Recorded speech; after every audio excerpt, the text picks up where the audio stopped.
people, we're Disciples. My name is Luke Matt, that's Devour, and that's Gavin Cole. And we're ready to show you how we made Daylight. If you see me gone, it's alright, 'cause I'll be back before it's daylight. And if you feel there's something ain't right, I'll be back before it's daylight. This is where we make music, really. It's a studio, it's our studio, it's in East London. And today we're going to talk about a track called Daylight, which is actually our latest release. And I think we have to explain how we did it, which is going to be tricky, because we can't remember anything. Mainly because we do stuff like in the moment, so it's good to go back to it. Follow me. So where to begin? Well, this track we started it in LA after a very long night out with a friend of ours. And I think that's the reason for the title, which we discovered today, which is cool. And I guess it started with the bass line, as a lot of our tracks do, dating back from Remedy to Catwalk to They Don't Know. You know, we're bass line heads. So I'll just solo that for you and show you what that looks like.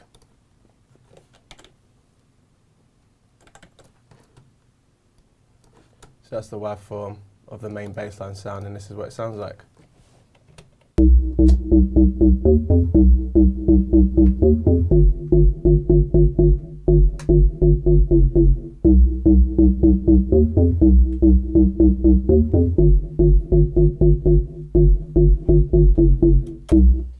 So as you can hear, it's quite subby and also quite FM80 and quite old sounding, and that's exactly what we're going for. We used a plugin, an old plugin called Nexus, one of the first Nexus is actually, purely for the fact that it's old, and all the new stuff, we love it, we use it, it's great, but we wanted something that was, you know, kind of sparse. We can actually build in it ourselves, we can add subs to it, we can add layers to it, and that's what we did with that particular sound.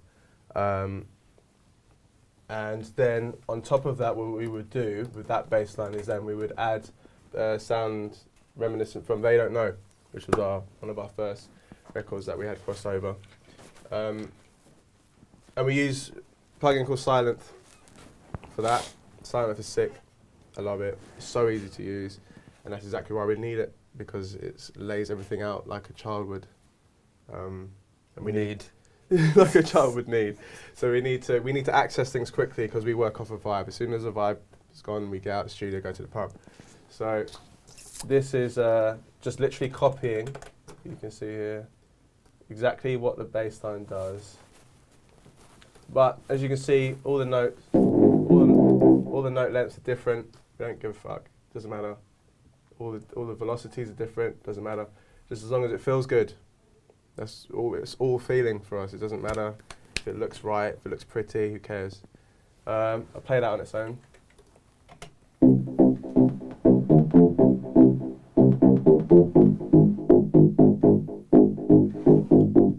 So that's the character on top of the main bass sound. Both of them together sound like this.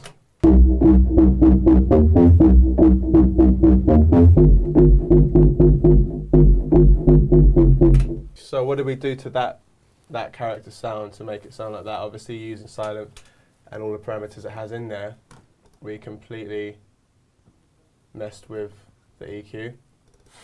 You basically just took out all of the EQ. Yeah. Now that is completely wrong. What is that? But it worked. You know, I don't think anyone does that. But it sounded great at the time, so we left it like that. And then the echo. And that's just from Logic. We're not fancy, really. That's from Logic. And then we have the normal echo, which is the repeat of it is really down low, so you only get a little bit of the delay, a little bit of the echo sound, so it doesn't interrupt the whole flow of the bass line. And the wet is really down low as well, because you just want to feel it rather than hear it, and that's what creates the ongoing delay, or it feels like it's ongoing. High pass the hell out of it, so we don't have it interrupt the actual main bass sound. So everything needs to have its space. Gavin taught me that. And A bit of Bit Crusher, again, another Logic plugin, one of the oldest, but it's very reliable. Again, set out like a child could use it. Yeah, and we just literally mess around with these bits until we get it sounding how we want it to sound. What does that sound like without any of this on it? Jesus. I don't know. Probably sounds alright still. It's a bit more squelchy. Yeah. It sounds like an elephant jumping in a puddle to me. Do you? Maybe a sound of That's a his good way of trunk. putting it. to be Yeah. fair. I think so. So then we add the echo. Just to add, a little bit of rings. Completely cut all the stuff off with the EQ and the high pass. Again, that's just mainly so it has space for the bass underneath it to play as well. And then with the Bit Crusher just adds overall body for us anyway. That's how we use Bit Crusher, just to add a bit more definition to the sound. And that's how you get the character. So both of them play together. Sounds like that. And then obviously we played this to beats of ours that we make. And we actually construct these pretty much from scratch, most of them. And then we bounce them. So maybe Gavin or Luke will bring in beats and then we'll construct them on their laptops or whatever. And then we'll bring them into the page as bounce files just so it's less messy. Because shit can get really messy with like loads of hi-hats and cowbells flying all over the place, So these guys really are the percussionists of the group, especially Gav, who plays drums, and he has a real ear for that kind of stuff. I don't. I just literally throw stuff in, so it's good to have these guys around for that kind of stuff. They'll find the most obscure sounds and samples and be able to piece them together in a way that is, unheard of. Making sure everything has its space. Little cowbell to the left, little hi-hat to the right, whatever it is, incredible. So we'll bounce that down from something else, from like Logic 10 or whatever, where we're using. You made a cowbell sound so cool there. And then we'll bring it over to the main page, and then we'll just throw it in there because we need space, because I'm running an old computer here, so. It's from 2001, this computer is actually. Literally. If it ain't broke, don't fix it. It is a bit You broke. can see I'm still using Logic really 9. broken. I know, it's pretty You terrible. can't even use the internet on it. Sure, they don't need to know that part. They do Can't now. update it. So we got, so these are what the beats sound like.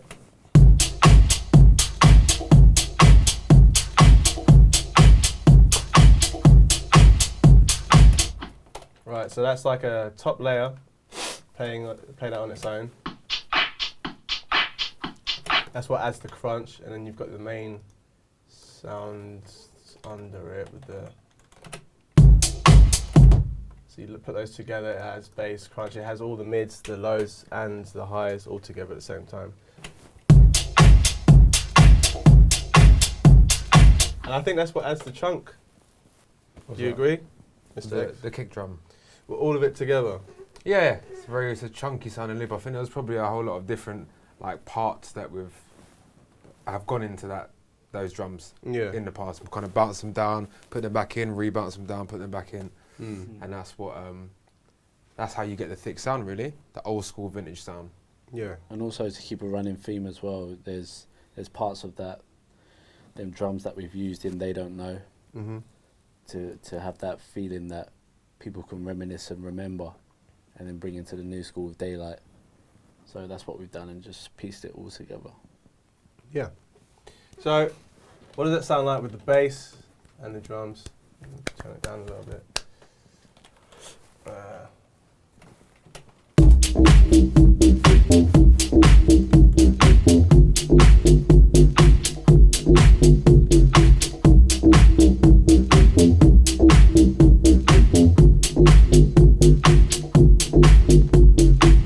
There you go. That's quite vibey, I think. Also, another thing, just quickly on the bass. He tells me off for it all the time, we both do, but I don't quantize the bass. It's really quite bad of me. I'm not that good of a bass player either. But I just like the way it's wrong sometimes. Sometimes the note might be slightly out. I never quantize bass, personally, just because I want to have that real feeling of swing. What keeps it in time is the drums. They're so on point, so in time. I think you can afford to do that. So if you quantize, do a lazy quantize. But if you can play well, just don't quantize at all. That's what I say. Oh, spot on. Yeah, so that's all that together. What kind of compressors have you used on the drums, maybe? You quite good at that kind of stuff. Compressors. We don't really go into too much like mixing and plug-in stuff, to be honest. When we're like layering up the drums and making our samples, it's more about the actual sounds and EQing and how they all fit together. Like for one of the claps or kick drums that we make, I don't really go into too much of the overall mix of it until we get into the track. And then we might put like an SSL on it just to kind of keep it together and give it its place inside the overall mix. And that's it really. It's more about the layering of the actual audio files or actual sounds to make that one sample. What I've seen sometimes you do use a panning quite a lot, whereas if I'm producing on my own, all the drums are like dead in the middle, everything. But you kind of pan certain things to the left, certain things to the right. Is that literally just for space? Or yeah, just to make it more interesting. Yeah? And it's all about everything having its place. It's like what you were saying before with making space. Right. So it's like, yeah, sometimes if you have like a few different percussion things going on that make up the groove, you want to make sure you can kind of hear them all separately in the overall mix. So you might want one over there, one over there. You always have the kick drum in the middle. And then sometimes with the snares, I like to just give it a little bit of a pan to the right or left, like not really too much. So you still feel centered, but just a bit more wide, you know? So the overall drum mix is quite wide. Yeah. Oh, I There learn you something go. new every day. Let's get on to something fun now. My favourite part. I think that was vocals. fun. I had fun. You had fun. Did you not enjoy it? No, of course, no. But you love that stuff. I love the vocal side of things. The vocal side of things is just that's where I live. I record him, I record myself. I love the plugins we use, and I love messing around with his voice and my voice, because when I sing I'm quite high and when he sings very low. So putting them both together and trying to find the middle ground is just heaven to me. So let's have a look at the sound of the hook on its own. If you see me going, it's alright. 'Cause I'll be back before it's daylight. And if you feel that something ain't right, I'll be back before it's daylight. I'll talk about the recording process first. Part of this was done in LA, really nice mic, and part of it was done here on not such a great mic, but the chain is quite cool. So we actually run through a Neve compressor, channel strip, and a Focusrite compressor, double compressors. I don't know why, we literally tweaked it to the point where, to our ear, it sounds great, just going straight into the box, so we don't have to do too much processing afterwards. Mix engineers hate that when you send them vocals that are already compressed, but luckily we found a mix engineer that doesn't mind. So if we go from one of the top vocal, I'm just going to work this out as well, because it's been a long time since I've opened this project myself, so let's just have a look at what's here. If you see me going, it's alright. 'Cause I'll be back before it's daylight. So we consider that as one of Luke's mains. If you see me going, it's alright. 'Cause I'll be back before it's daylight.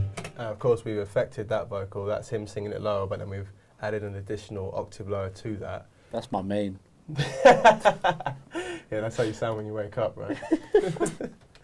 And what did we use for that? It would have been Antari's Throat, which we did it in LA, so I don't have it, actually have it on this computer, but that is is so easy to use. It's literally just pull up and down octaves, and it just creates this octave lower, and you can still have the main in there as well, but you can also have the octave, or you don't have to have the main there at all and just create a whole octave for you. And it still adds body to it. What you find with other things, like a pitch shifter or the ones in Logic internally, they might drop it down an octave, but at the same time you lose body of the vocal. So Antari's Throat, sick. And going on. If you see me going, it's alright. That's actually Luke's real voice. That's his main voice. So he mixed the octave lower with his actual voice, and then him doing his own octave up naturally as well. Obviously we have a bit of auto-tune on all of this, and this is what it sounds like together. If you see me going, it's alright. 'Cause I'll be back before it's daylight. Yeah, so that's all together. So what did we use to make these vocals sound even chunkier than they do originally? Ozone 4. Again, it's another go-to tool that is very, very quick, and you literally just click on all of these and they're all going to make the lead vocal sound different. Let me just try and... If you see me going, it's alright, 'cause I'll be back before it's daylight. And if you feel there's something ain't right, that one. I'll be back before it's daylight. That's higher. This we've got more, a lot of the high. If you see me going, it's alright, Gentle tube. There's so many 'cause different I'll be ones. back before it's daylight. And again, it's not because I know what I'm doing. It's literally just because we need something quickly. We need something to sound good quickly in order to keep the vibe going in the studio. So we'll choose one of these. We'll tweak the dynamics. Gavin's really, like, he has an ear for that kind of stuff, so he'll be sitting in there tweaking stuff. I don't even know what he's tweaking. Just to make it sound right. And what we wanted is a balance between warm and spread out, but not too groggy, because obviously the bass has bass in it, so you don't want to have the bass mess with the vocals, because you can have frequencies mess like that, and then you've got a really bad mix. So what I like about this one, which is called Reduced Lows and Highs, is you can drop the lows and highs and increase the loudness. It literally says it like a child could read it. Drop the lows and highs, which we put to 58%, and the loudness you can either decrease or increase, and we put it on 60. And for us, our sound, that sounded great for us. So. If you see me going, it's alright, 'cause I'll be back before it's daylight. There you go. So we also used high pass on this, but we sent it to a bus. And the reason why we sent it to a bus is because we do this thing where the first 30 seconds of a lot of our records, especially the club stuff, is we cut it off. We cut all the bass off. So when it drops and it impacts, all the bass comes in on the one. When you find the drop. So if you can see here, I've used the high pass on the vocals only, on all the vocals. So I've sent them all to a bus. And I've cut it off quite dramatically. And this is what it sounds like, hopefully. It's going to play. Sorry.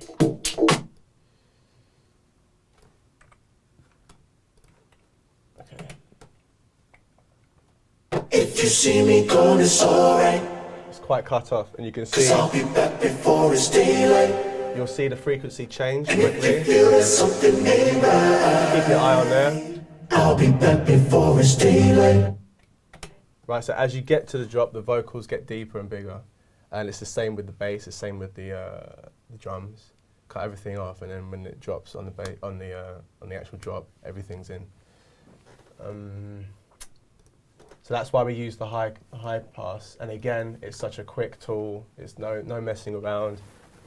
It does what it says on the tin. Just got three dials there, move them up and down. And obviously, as most people would know, or if you don't, it's easy just to draw in the line or move it up and down like this.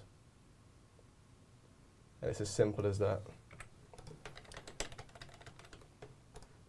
And we do the same with the Space Designer, which again is the generic reverb tool in Logic, and we do exactly the same here with the reverb output. Exactly the same idea. So we have it quite reverberant, and then coming towards the drop, try and play it again. You'll see that it cuts off just before the drop, and it's almost dry and in your face. If you see me going, it's alright, Try and listen to the reverb sound a bit. 'cause I'll be back before it's daylight. So it's quite And echoey. if you feel there's something ain't right, Cut it off. I'll be back before it's daylight. Yeah. So those are the reasons why we use those particular plugins, and we use them as effects for dynamics for the whole song, really. In terms of actual reverb on each vocal, that's just a preference thing. There's other things we use, like sound toys sometimes, just to add more of character Sound Toys is quite cool because they have more dials to play with, especially on the something called Echo Boy or Echo Man. Echo Boy. Echo Boy. That's really cool because you can actually change the tempo of the echo, and it actually creates other voices around the vocal, which is something that we sometimes do. So we'll show you just a brief bit about the next part of the vocals, which is kind of the same, but it's just my vocals. Very airy, very light, and naturally sing up there like that. I just play them on their own so you can hear what they sound like. If you see me gone, it's alright, 'cause I'll be back before it's daylight. And if you feel that something ain't right, I'll be back before it's daylight. So obviously myself and Luke, very contrasting vocals there. Always makes me laugh. I think that's Khaleesi's auntie. But when you put them together, they sound quite meaty. If you see me gone, it's alright, It works.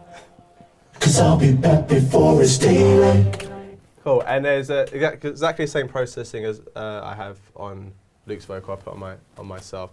Just I put more body on mine because obviously I'm singing in falsetto, so that means there's naturally going to be less body. So I'll just either increase the bottom end of the EQ just to add a bit more body to it. So, for example, what I would tend to do here. This is one of my vocals, and again, just a quick fix. Just to hear what it sounds like, I'd probably just go into here quickly. Because remember, we're making this and we're recording at the same time, so you've got to be quick. So I'll put the analyzer on and just have a look. If you see me gone, it's alright. So just choose one vocal. If you see me gone, it's alright. Right, so there's no bottom end whatsoever. That's like having that rolled off like that. It's the same thing, because obviously I'm singing up there. If you see me gone, it's alright, 'cause I'll be back before it's daylight. Right, this is just a quick fix. Quick fix. I wouldn't even recommend this, but it's really good when you're vibing. Literally, just you raise the bottom end, as easy as that. Just to add a bit more bottom to anyone singing in falsetto. What you could also use is other plugins like Bass Boomer, which is really cool. Which does it like that, but obviously in a more professional way. If you see me gone, it's alright, It's going to be very slight. You can't really tell the difference, 'cause I'll but be back before it's daylight. just doing something like that does add If you see me gone, it's add a lot more body. When I see things peaking like this, I don't particularly mind them peaking like that. It's quite sharp to the ear. Gav might come in and he might drop that peak down just like that. Because in his ear, he can hear it, and it can be quite annoying. If you see me gone, it's alright, So now if you hear it out there, 'cause I'll be back. it's not as bad, but I kind of either leave the mix engineer to do it or I'll just let him do it. And that's quite as scientific as I personally get with EQ. Again, quick fix kind of solutions before mix, because as I said before, we create, we write, we produce as we go on. So the whole session is we're singing, we're writing, we're producing, we're doing everything at the same time. And again, I come from just a production background, so I wouldn't even worry about, mix too much if that's not naturally your bag. It's not naturally my bag, it's partly yours, I would say. And we rely on people who are actually born naturally with that ear to kind of give it the final touch it needs. And I don't think there's anything wrong with that, Okay, another thing we don't use a lot of sample packs for, say, build-ups. We use one-off sounds, but then we'll build the sounds. And I think it's purely because we want to be in control of what the build-ups are doing. So obviously you can get a lot of sample packs and sounds that actually do the whole build-up for you with snare rolls and tom rises, and it's already cut off for you and stuff like that. We actually just like to either play it in or just dragging the samples ourselves. And that's another way of ensuring originality as well. We've just bought the TR8 as well, the rolling TR8 that we haven't used yet as much. Yeah. But through the winter, I think we'll be using that a lot more because it's all there. It's ready to use, and you can do what you want when you want with it. Yeah. Instead of hoping there's a right snare roll in the sample pack and chopping it up. Yeah. So the TR8 is going to be fun to play with. Yeah, TRA is cool, and it's quick as well. We're all about how fast we can do things to keep the vibe going. So I think we would, even if when we use the Roland, we'd still use our own sounds in between that, just to give it that the Disciples feel. And that's what I would advise everyone to kind of start doing that. Sample packs are great, but find a way to use them that no one else would, and that's exactly what music is about. It's literally just doing something in your own way and getting it out there. Because if we started using sample packs for everything, like bass lines, which is some great sample packs for bass lines, it's just, your stuff's just going to sound the same as everyone else's. And I think we kind of pride ourselves in kind of being a bit wrong and left of centre, and pride ourselves in the lack of knowledge of sample packs as well, because we don't know a lot. So we come from the history of doing it yourself kind of thing. And through doing it yourself, yeah, it might take longer, but it's more original, I feel. Definitely. Yeah. Gives you that feel that you've made the music and it's not already been done for you. Yeah. So you've got your normal downlifters and washers, and I think for those kind of things, it's cool to use, well, we like to use Vengeance lifters and downlifters, which, they sound kind of generic. It's fine.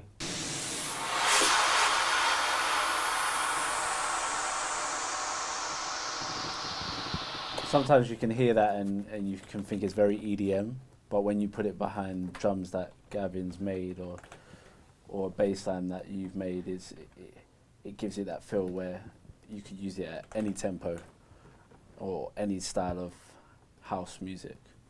Yeah. With them Vengeance packs, people hear Vengeance and go, oh my God, it's EDM, but you can find some real gems in there and actually make it your own. Yeah, and actually that's what I think, we like that contrast of using those kind of packs, but not in hard electronic dance music. That's kind of cool. Yeah. It's all about contrast. It's like it gives it that build that it shouldn't be there, but it's like, yeah, it gives it that what's the word? Just being on edge. It's like it gives it that edge of EDM, but it's not. Yeah, exactly. It's used on house music, which is quite cool. Almost sounds wrong. Yeah. We like things that sound kind of wrong, and then we try and make them right. Yeah. Rather than it sounds right straight from the get-go, and then we're trying to make it sound different. That's where I kind of feel we might fall short if you do that. So yeah, we often just actually throw things into this page. This is the funnest part, actually. We literally just get some samples up, Gav might find some, and we literally just throw them in. And then we start taking away, we start adding, and we try and find the beauty behind what we've just thrown in. We try and make it sound how we want it to sound in here, or we go so far as in pushing them to make mistakes, and then that mistake might be the part we use, and we build on that. We've calmly come to the towards the end of this, but not before we show you what we do with our synths and how we make those. I think that's quite important. We like brass sounds, I think, but not. It's either you take a real sounding brass and you make it sound however you want to sound, or you take a synth brass and make that sound special. I think that's what we've done. We've actually used what we used in They Don't Know, which is a really big brass that happens on the one at the end of the. Is that at the end or on every chorus? No, it's on every chorus. On every chorus, yeah. And that again, that stems from Silent, where we've just taken a sound, which was just actually just a really fat dance lead violin sound. So it didn't even start like a brass. And we messed around with like the attacks, what else did we mess around with to get that sound? Everything, probably. Yeah. We're letting all of our secrets out now, because it sounds like it's a lot better than it is. Don't play on its own. But no, we're not going to tell you how we actually get it to sound like exactly like this, but I mean, we can show you what it sounds like on its own. Which isn't that great, to be honest. No, it is sick. Is it layered? Layered with something? Yeah, it's layered, so you don't know layers. Don't think we can let in that secret, because we might use it in our next single. And then after that, we'll show you how we do it. Because we won't use it again, that'll be overkill. But yeah, so you have, again, echo, like what we used in the bass line from They Don't Know. really small repeat, so it just rings off nicely. The wet's up higher now because it's one note. It's not a bass line rhythm or syncopation, so you can afford to have the wet up.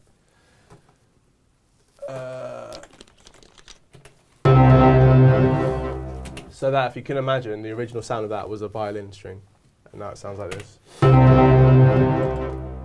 And to get it like that, it's a whole load of Bit Crusher, a whole load of Decapitator by Sound Toys, which is an incredible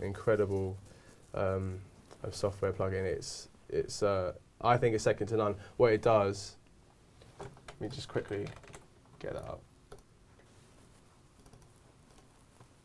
Yeah, so this beast is called Decapitator, and it's by Sound Toys. I think Sound Toys is excellent. It's also they do Pan Man, Echo Boy, those kind of things, and again, it's really easy to use.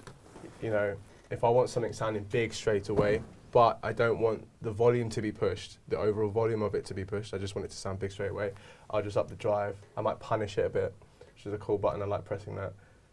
Just put that on, and you turn the drive up, and it increases the depth and the sound without increasing the volume. So as you're producing, I mean, it increases the volume a little bit, but it's more about the thickness of the sound rather than the volume of the sound.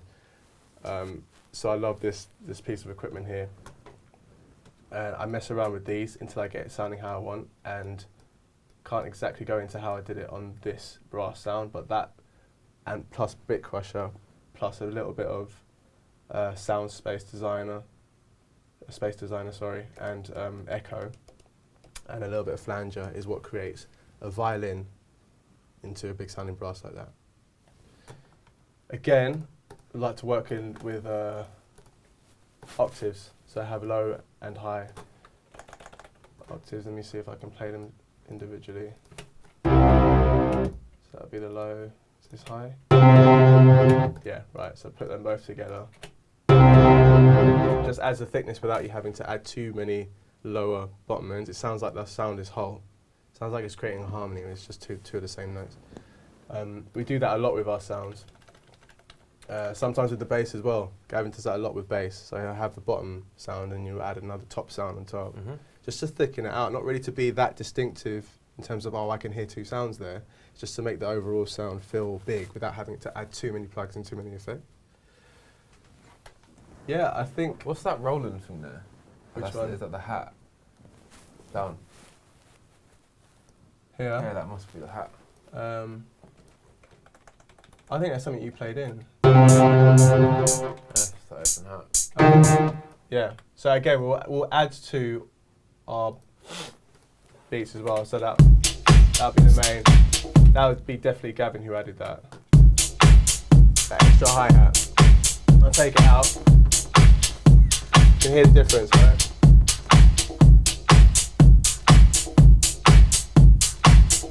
Something so simple but so effective at the same time. Why did you add that?